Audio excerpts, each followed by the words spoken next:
Shyampur one में मोनी चिड़िया अपनी बेटी टुन्नी के साथ रहा करती थी। मोनी चिड़िया गन्ने की खेती किया करती थी। वो बहुत ही मेहनती थी, कड़ी मेहनत करके गन्ने उगाती, लेकिन उसको गन्ने की अच्छी कीमत नहीं मिल पाती थी। गन्ने बेचकर उसे जो पैसे मिलते वो उससे अपना घर चलाया करती थी।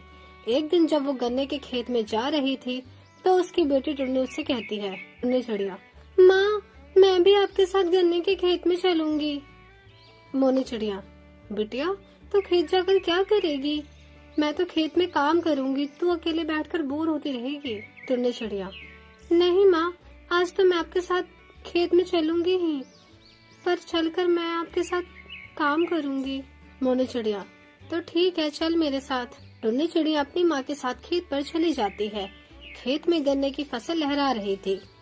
टुन्नी चिड़िया अपने गन्ने के खेत पर आकर बहुत खुश होती है और वो अपनी माँ से पूछती है, टुन्नी चिड़िया, माँ, अब इतने सारे गन्ने का क्या करोगी? तब मोनी चिड़िया उसे बताती है, मोनी चिड़िया, बेटा, इन गन्नों को बेचकर ही तो अपना घर चलता है। जब टुन्नी चिड़िया अपनी माँ से गन्ने के खेत के बारे में पूछ रही थी तो वहाँ दो पक्षी आते हैं। वो मोनी चिड़िया से पूछते हैं, कौवा, मोनी बहन, क्या तुम अपना गन्ना बेचोगी? मोनी, हाँ भैया, ये गन्ना बेचने के लिए ही है, कहिए मैं दे दूं? 20 रुपए के भाव दूंगी। मेरे रसीले गन्ने जैसे गन्ना आपको कहीं नहीं मिलेगा। कौवा, अरे मोनी बहन, हम लोगों को 50 किलो गन्ना लेना है, लेकिन तुम्हारा भाव तो बहुत ही ज्यादा है। हम लोग 15 किलो के भाव से लेंगे। अगर तुम्हें इस भाव में अपना गन्ना बेचना है तो ठीक है, वरना हम कहीं और से देख लेंगे। इतना कहकर वो पक्षी वहाँ से जाने लगते हैं। तब मोनी चिड़िया उन्हें रोकते हुए कहती है, मोनी चिड़िया, ठीक है भैया, तुम गन्ना इसी भाव में ले लो। फिर मोनी चिड़िया 50 किलो गन्ना उस पक्षी को बेच देती है। पक्षी गन्ने लेकर चले जाता है। टुन्नी चिड़िया, माँ, तुम इतनी मेहनत करती हो पर फिर भी गन्ने का उचित मूल्य नहीं मिल पाता। क्यों ना हम अपने गन्ने को शहर में जाकर बेचें? शहर में तो कई पक्षी गन्ने का जूस बनाकर महंगे दामों पे बेचते हैं, वहाँ हम लोग को अच्छा दाम मिल जाएगा। मोनी चिड़िया, हाँ बेटा, तू बात तो सही कह रही है, लेकिन हम लोगों के पास इतना पैसा नहीं है कि हम लोग गाड़ी करके इस गन्ने को शहर में ले जा सके। तू ये सब सोचना बंद कर दे, जो मिलता है वही बहुत है। इस तरह से कुछ दिन बीत जाते हैं। टुन्नी चिड़िया अक्सर सोचा करती थी, शहर ले जाकर गन्ने का जूस बेचेगी।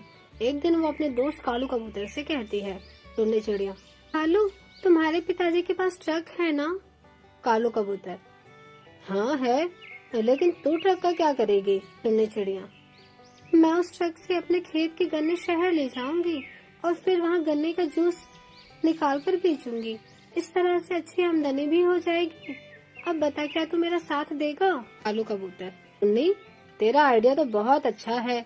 मैं अपने पिताजी से कहकर कल ही तुझे ट्रक दिलवा देता हूँ। टुन्नी चिड़िया बहुत खुश हो जाती है और खुशी खुशी अपने घर आती है और अपनी माँ को सारी बातें बताती है। टुन्नी चिड़िया, माँ, मुझे कुछ पैसे दे दो, मैं गन्ने की जूस बनाने वाली मशीन लेकर आना चाहती हूँ, क्योंकि कल ही मुझे शहर जाना है। मोनी, ठीक है बेटा, मैं तेरी शादी के लिए कुछ पैसे जमा किए थे, मैं वही लाकर तुझे अभी दे देती हूँ। थोड़ी देर बाद मोनी चिड़िया रुपए लेकर आती है और टुन्नी चिड़िया को रुपए दे देती है। मोनी, ये लो टुन्नी बेटा, भगवान तुझे तेरे काम में सफल करे। टुन्नी चिड़िया अपनी माँ का आशीर्वाद लेकर नया काम शुरू करती है। वो शहर में जाकर गन्ने का जूस का स्टॉल लगाती है। थोड़ी ही देर बाद वहाँ बहुत सारे पक्षी उसके गन्ने का जूस पीने आते हैं। टुन्नी सभी को गन्ने का जूस देती है। सभी जूस पीकर उसकी तारीफ करते हैं।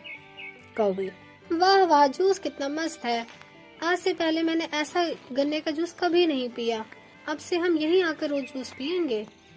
जल्दी ही टुन्नी अपने जूस से शहर में फेमस हो जाती है। इस तरह से टुन्नी को अपने गन्ने का अच्छा दाम मिलने लगा। अपनी बेटी की तरक्की देख मोनी चिड़िया बहुत खुश हुई। धीरे धीरे टुन्नी शहर में जाकर अपना एक जूस कॉर्नर खोलती है और खुशी खुशी दोनों माँ बेटी अपना जीवन बिताने लगते हैं। चंपक वन में मोनी चिड़िया अपने 2 बच्चों के साथ रहा करती थी। मोनी का बेटा सोनू शहर में नौकरी किया करता था और उसकी बेटी टुन्नी कॉलेज में पढ़ाई करती थी। एक दिन सोनू अपने पसंद की लड़की रंगीली से शादी करके घर ले आता है। मोनी, अरे बेटा सोनू, ये तूने क्या किया? तूने मुझसे बिना पूछे अपनी मर्जी से शादी कर ली। तुझे पता है ना, तेरे घर में तेरी जवान बहन अभी कुंवारी है, उसके बारे में तूने नहीं सोचा? तेरी ऐसी हरकत के बाद उसे कौन अपने घर की बहू बनाएगा? मुझे तुझसे ये उम्मीद नहीं थी। बेटा तू चला जा यहाँ से, मैं समझ लूंगी कि मेरा कोई बेटा है ही नहीं।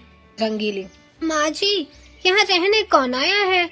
मेरे पिता शहर के बहुत अमीर आदमी हैं, उनके पास बहुत सी कोठियाँ हैं, हम वहाँ रह लेंगे।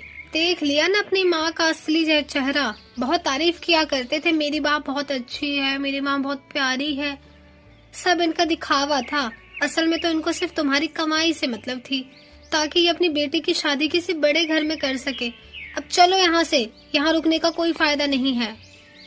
मोनी, हाँ हाँ, चला जा यहाँ से, आज के बाद तेरा मेरा कोई रिश्ता नहीं, तू मेरे लिए मर गया। टुन्नी, ऐसा मत बोलो माँ, एक दिन भैया को अपनी गलती का एहसास जरूर होगा। सोनू अपनी पत्नी के साथ वहाँ से चला जाता है। अपने बेटे की करतूत की वजह से मोनी पूरी तरह से टूट जाती है, वो बीमार रहने लगती है। इस तरह से 1 महीना गुजर जाता है। एक दिन टुन्नी अपनी माँ से कहती है, टुन्नी, माँ, भैया ने घर का खर्च भेजना बंद कर दिया है और पिछले महीने का राशन भी खत्म हो गया। नया राशन लाने के लिए घर में पैसे भी नहीं बचे हैं। तुम भी बीमार हो, तुम्हारे लिए दवाई लानी है, तुम बताओ मैं क्या करूँ माँ?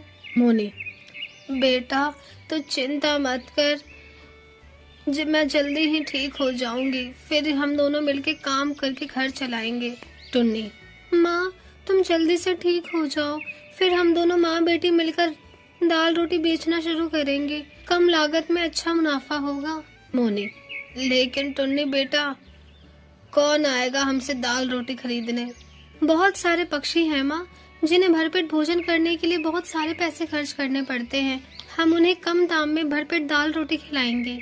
मोनी को अपनी बेटी की ये बातें बहुत पसंद आती है। जब उसकी तबीयत ठीक हो जाती है तो वो एक दिन राशन की दुकान पर जाती है।